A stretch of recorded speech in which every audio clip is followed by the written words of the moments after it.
Hi everyone! Gusto ko lang pong i-share yung ah, experience ko pag gamit itong graphene seal.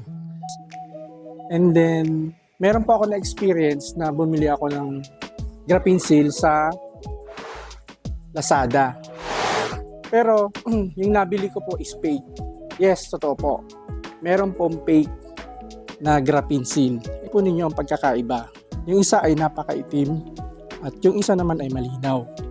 Ito po yung fake na nabili ko sa Lazada. Di ba parehas na parehas yung design niya? Mapapansin po ninyo. Yung original, yung mga sulat po na nakasulat dito is malinis.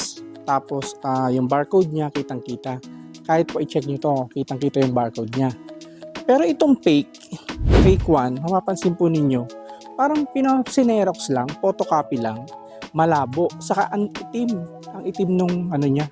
Saka yung amoy, parang hindi maganda yung amoy nitong fake.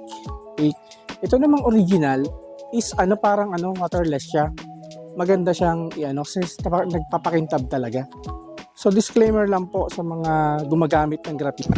Itong graphene seal na original, kapag binuga mo talaga siya dito sa sasakyan, like this, tapos pinunas mo, makikita mo kaagad yung effect niya. Malinis. Saka hydrophobic siya. And then napakakintab po niya. Ito po yung pagkakaiba dun sa fake.